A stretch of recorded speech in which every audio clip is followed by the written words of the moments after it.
Susan here, and welcome to the tutorial for the vintage brooch.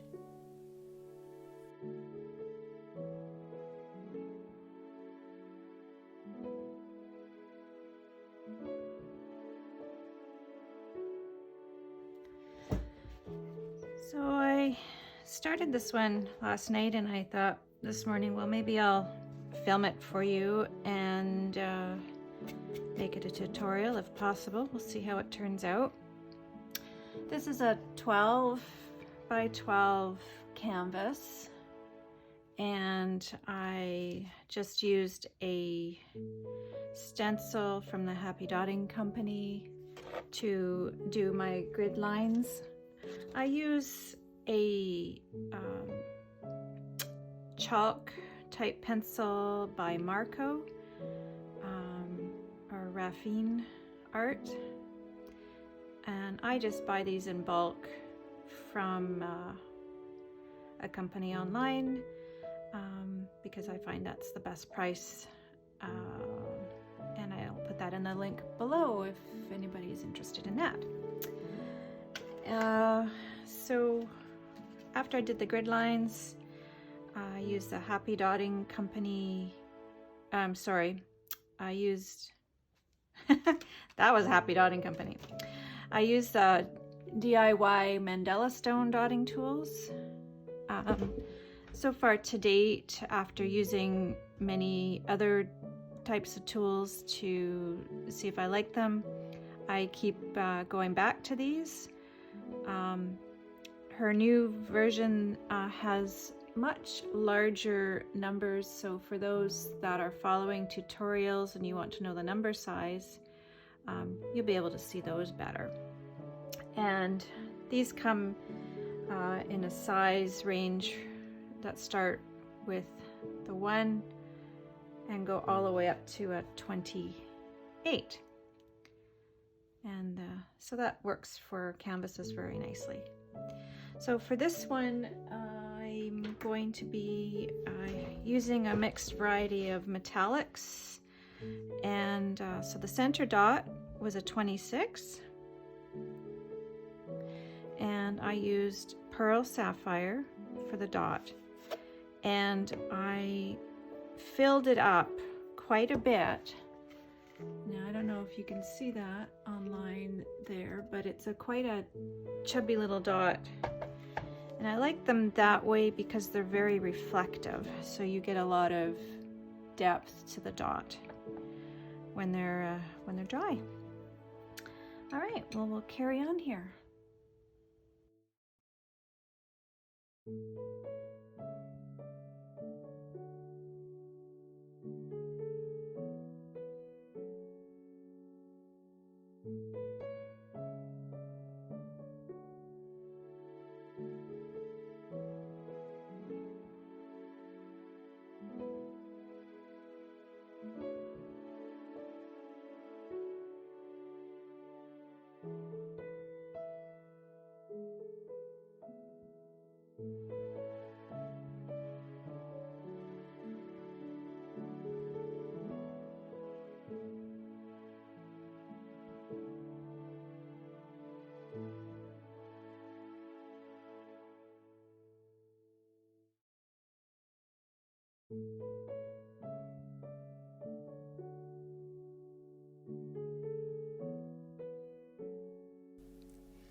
The very beginning of a mandala, I find, is the most important in setting up your dots. They're foundation dots, and they set the stage for your alignment and symmetry. So although I have grid lines here, I'm always looking at the dots above and around on either side to make sure, to the best of my ability, that they're lined up well. You can often see me with my hand looking straight above and placing it down.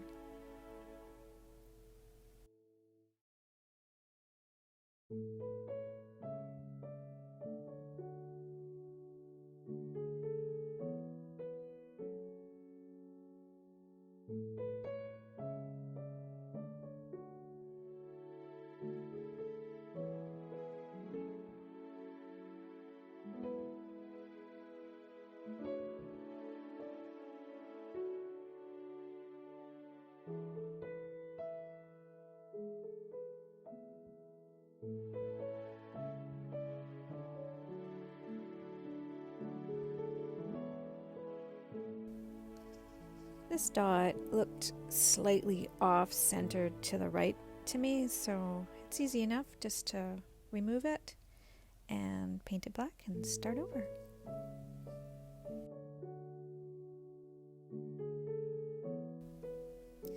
This particular paint does not behave like the Arteza paints. It doesn't leave a nice domed effect, so I found that I needed to layer it up a little bit. So after it dried, I would redot it again. I do find adding the pouring medium to this paint does improve the final finished look of the dot. It gives a little bit more shine. Otherwise, these dots dry very flat. So play around with your paints and see what works for you.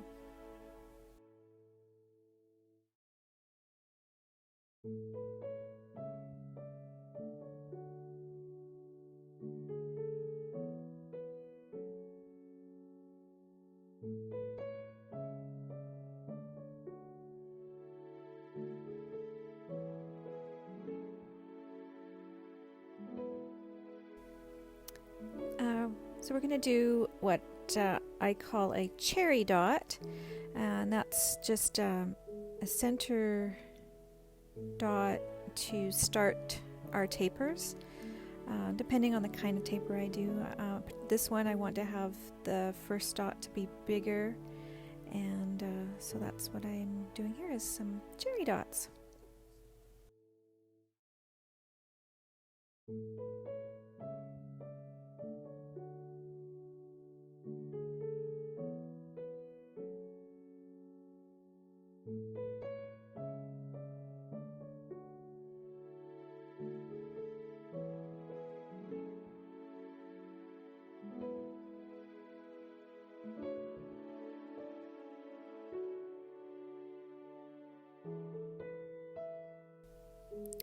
So this swoosh you'll see is not on the middle. It's just a little bit to the right and down into the center.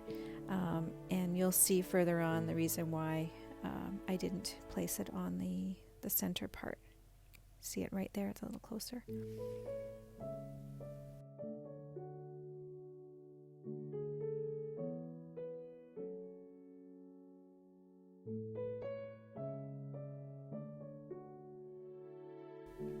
The other thing I want to mention here is that this is sped up, I think 3 times, so I definitely go a lot slower when doing these. And I can fix up the little tails if I want them pointier with my little tiny tool.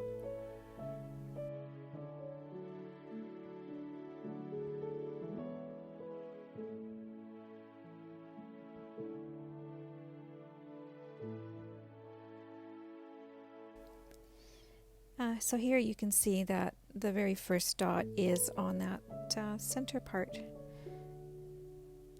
And I switch tools sometimes if I think my when I'm tapering that I'm not going to make it in that little space without touching something. So I just switched over to the 0.5.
So we're going to taper down the one side here as I'm showing you. Don't go down the other side because we're going to be doing something different going ahead. So yeah, just the one side.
I really enjoy the center of this mandala because it has a lot of movement, and then you get out towards the outer edges. It just gives sort of a center of attention.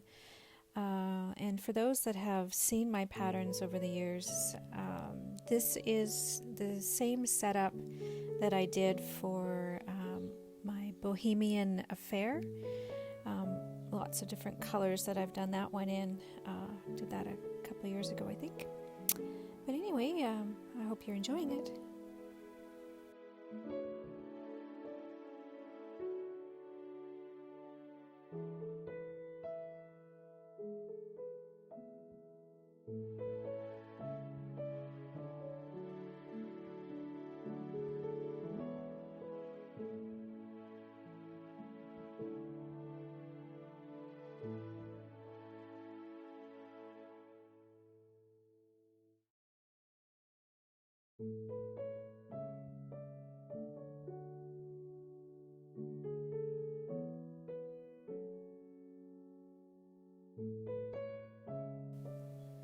I probably should have zoomed in a little bit here for you, apologize, but you're just going to place two little dots in between those white dots.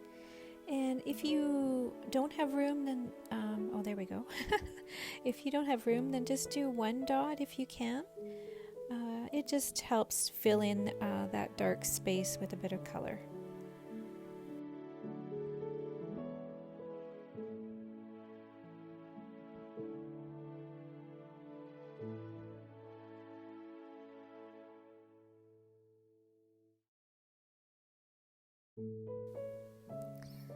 So now we're going to do a nice purple swoosh, and just in a moment here I will pan out so you can see what I'm doing a little better. Yeah, just a little glitch there, sorry about that.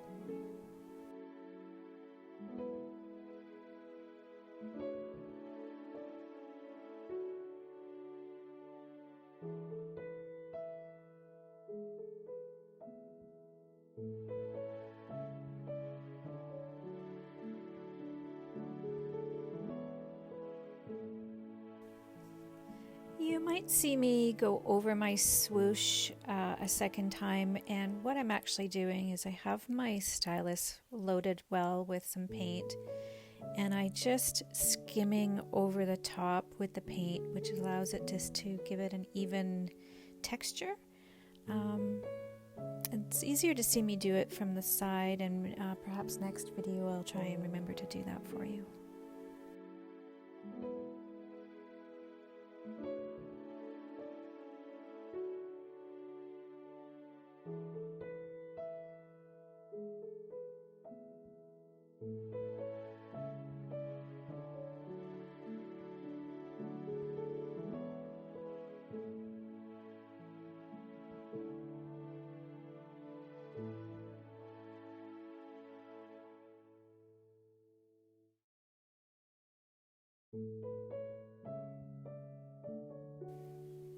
The next dot here, the green one, we're just placing a little bit beneath the silver dot. So you're going to have enough room to be able to surround this green dot with the next dots to follow.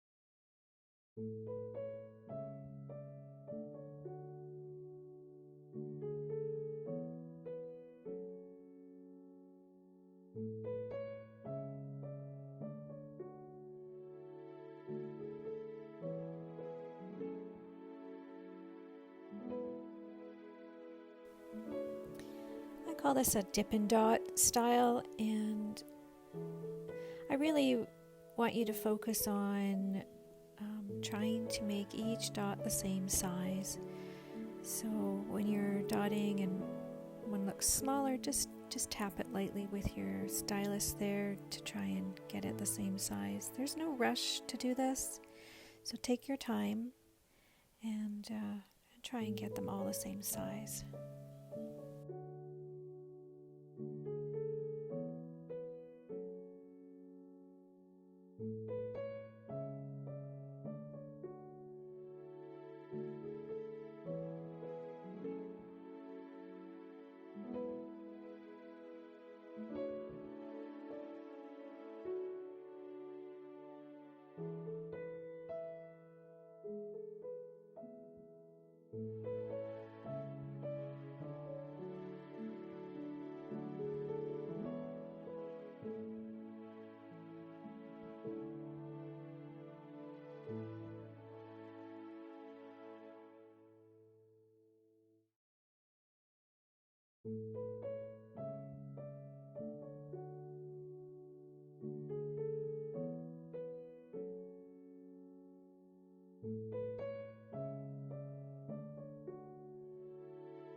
going to be basically doing the same process, just with the sapphire.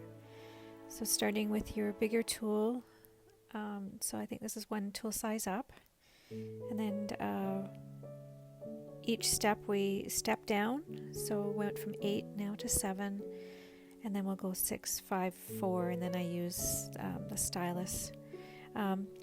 You just want to get it so you get a nice gradual taper down the side, so you may need to adjust your tools up or down to make it work.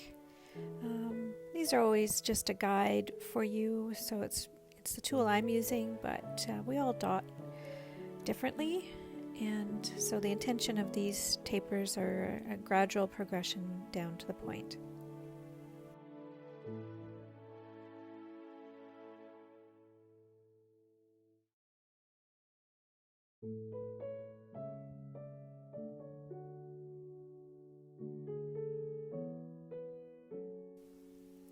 So we're going to do another large swoosh directly above the purple swoosh like we did before, and the same process.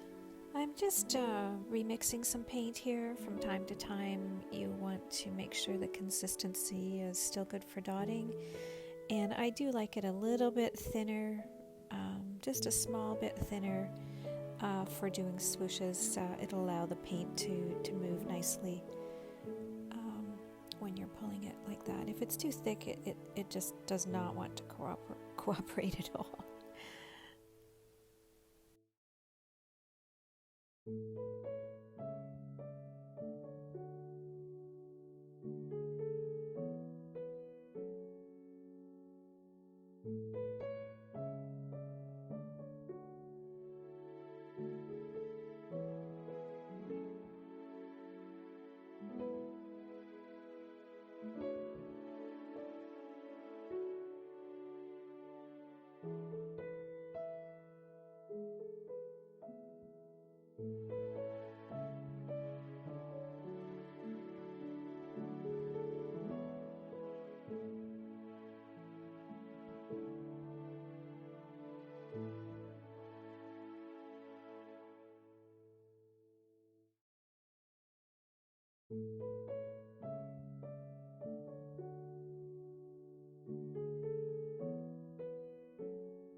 Just like the green dot, spacing is just slightly beneath the silver dot because we will be repeating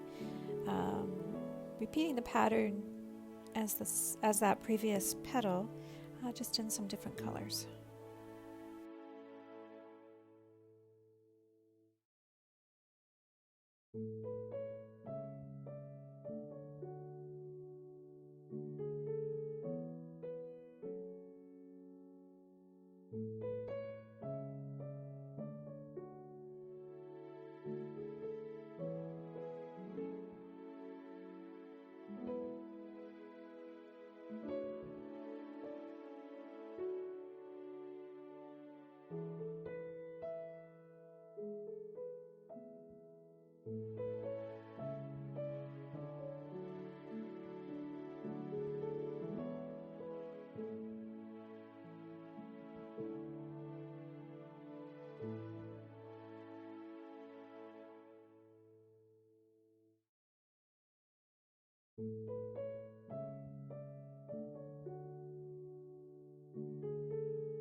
I'm going to be putting the numbers on the screen just this one time here rather than putting it on each time because you've already done this with the previous petals, so you know to taper it down.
Here I did, I think this is tool number 6, and I did 4 or 5 dots, just dipping and dotting each time, and then from there I tapered. I did this because I wanted to have it a little fuller on the side, and as you can see, now I'm tapering.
this next little section, I'm just going to show you the one little petal, but you'll be doing this for all the petals. I just decided to film it this way for some reason. So you're just going to taper these green dots down in size until it's done for each one.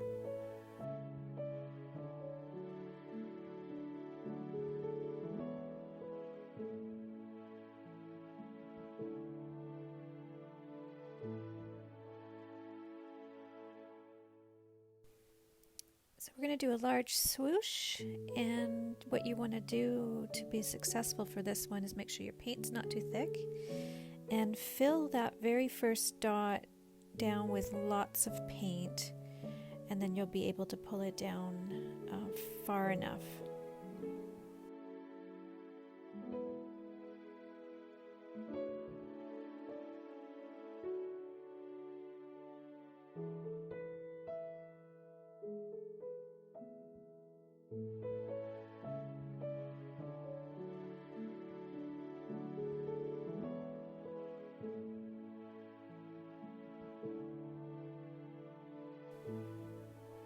Well, here's some final touches. I've used my micro dotter just to put some little dots at the end of the green swoosh, and I used the 0.5 to do the little 3 dots on top of the green dot there. And there, she's all done. Again, thank you so much for watching my tutorials, and please hit the subscribe button if you're not a subscriber already. And here are the other social media that I'm a part of. Thanks again.